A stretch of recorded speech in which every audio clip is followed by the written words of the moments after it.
جامع اشرفیہ کے محتمم حضرت مولانا عبدالرحمن اشرفی رحمۃ اللہ علیہ انہوں نے یہ واقعہ سنایا تھا۔ حضرت نے بتایا اپنے بیان میں کہ جامع اشرفیہ میں ایک بڑی عمر والے صاحب نماز پڑھنے آتے تھے اور وہ ہجرت کر کے پاکستان تشریف لائے ہوئے تھے اور ایک سمجھدار اور ذمہ دار شہری تھے، لیکن کبھی کبھی ان کو رونا اور ایسا ان کے اوپر حال طاری ہوتا کہ کنٹرول کرنے والے بھی کنٹرول نہ کروا پاتے اور وہ ایک دم اپنے آپ سے بے حال ہو جاتے۔ تو ایک دن ان صاحب نے حضرت مولانا عبدالرحمن اشرفی رحمۃ اللہ علیہ کو اپنا واقعہ سنایا کہ یہ وجہ کیا ہے، کیوں میرے اندر یہ حالات پیدا ہوتے ہیں، کیا معاملہ ہے۔ یہ انہوں نے بتایا۔ کیا کہا؟ کہنے لگے کہ حضرت جب ہم ہندوستان سے چلے تھے ہمیں معلوم ہو گیا تھا کہ پاکستان مسلم لیگ کامیاب ہو، آل انڈیا مسلم لیگ کامیاب ہو گئی اور مملکت پاکستان کا وجود بن گیا، تو میں، میری جوان العمر بچیاں، میرے گھر والے، ہم سب لوگ نکلے کہ پاکستان میں جائیں گے اور ایک آزاد اسلامی فلاحی ریاست کے اندر اللہ کے حکم اور نبی کے طریقوں کو پورا کریں گے، ہمیں پوری آزادی ہوگی مذہب کی۔ ہم نے سفر شروع کیا، لیکن راستے میں کبھی سکھوں نے کبھی ہندوؤں نے ایک کے بعد ایک حملے کرنے شروع کیے۔ ہمارا ایک بہت بڑا قافلہ تھا، وہ ذبح ہوتے ہوتے ہوتے اور بچتے بچاتے معاملہ چلتے چلتے صرف ایسا ہوا کہ وہ وقت آ گیا، ایک میں تھا اور ایک میری جوان العمر بیٹی بچی۔ ہم کہیں چھپے ہوئے تھے اور پاکستان ابھی دور تھا۔ کئی لوگوں نے واقعات بیان کیے کہ جس جگہ سے وہ چلے تھے، جہاں پاکستان میں انہوں نے پہنچنا تھا، بارڈر 5 گھنٹے کا راستہ تھا، صرف جو 5 دنوں میں اور بعض کا 5 ہفتوں میں طے ہوا۔ سینکڑوں اور ہزاروں چلے تو درجنوں پہنچے یا کچھ پہنچے۔ ان کے ساتھ بھی یہی ہوا۔ ان بے شمار قافلوں میں سے ایک قافلہ یہ بھی تھا۔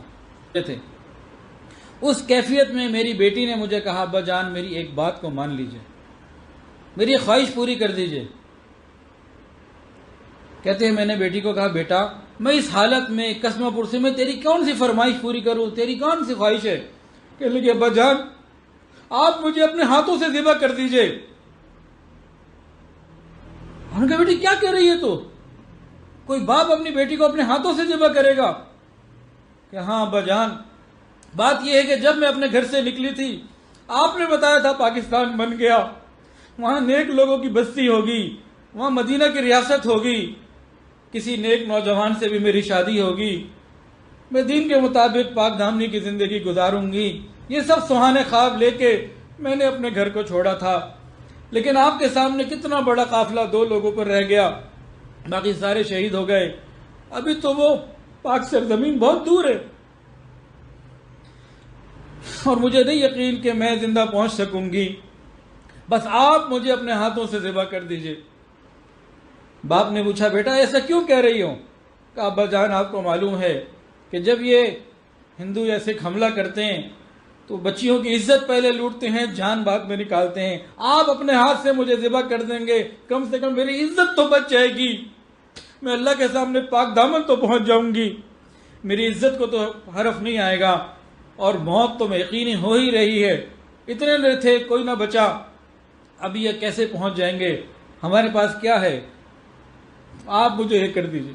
کہنے لگے، بیٹی اصرار کرتی رہی، میں انکار کرتا رہا، لیکن اس کی تڑپ ایسی شدید تھی، اتنا وہ کہتی رہی، میں نے اپنے ہاتھوں سے اپنی بیٹی کو مار دیا، ذبح کر دیا۔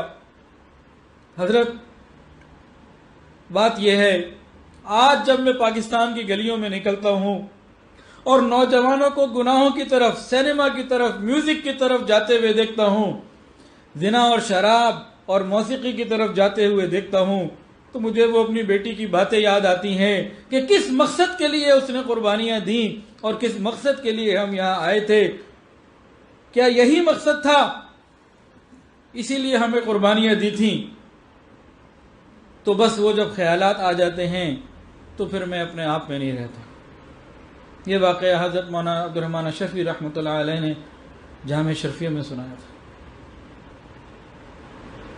بتائیں تو صحیح، قیامت کے دن جب ان شہداء سے ہماری ملاقات ہوگی، ایسا نہ ہو کہ ان کے ہاتھ ہوں ہمارے گریبان ہوں، ہم نے کیا کیا اپنے ملک کے لیے۔ پاکستان کی بقا اور لا الہ الا اللہ ترقی محمد الرسول اللہ ہے، ہم اللہ کے حکم نبی کے طریقوں پر چلنے والے بن جائیں، اللہ آج اس کو ترقی عطا فرما دے۔ بالکل شروع میں ایک اصول اور بتایا تھا، جتنی دینیں امتیں گزری ہیں انبیاء کے ساتھ جن کا تعلق، جب انہوں نے اللہ اور اپنے وقت کے نبی کی بات کو مانا اللہ نے انہیں بڑھایا، اور جب انہوں نے اللہ کے حکموں کو توڑا اور اپنے نبی کی بات سے منہ موڑا تو کسی دشمن کی ضرورت نہیں تھی انہیں تباہ کرنے کے لیے، اللہ ہی نے ان کے اوپر عذاب مسلط کر دیا ناقدری کی وجہ سے۔ فَأَذَاقَهُ اللَّهُ لِبَاسَ الْجُوعِ وَالْخَوْفِ بِمَا كَانُوا يَصْنَعُونَ۔ ہمیں تباہ ہونے کے لیے کسی دشمن کی ضرورت نہیں ہے، ہم اپنے نبی کے طریقے کو چھوڑ دیں، ہم تباہ ہی تباہ ہیں۔ ویڈیو کے نیچے سبسکرائب کے بٹن پہ کلک کریں، بیل کے آئیکن پہ کلک کیجئے تاکہ ہر نئی ویڈیو کی نوٹیفیکیشن آپ کو مل جائے۔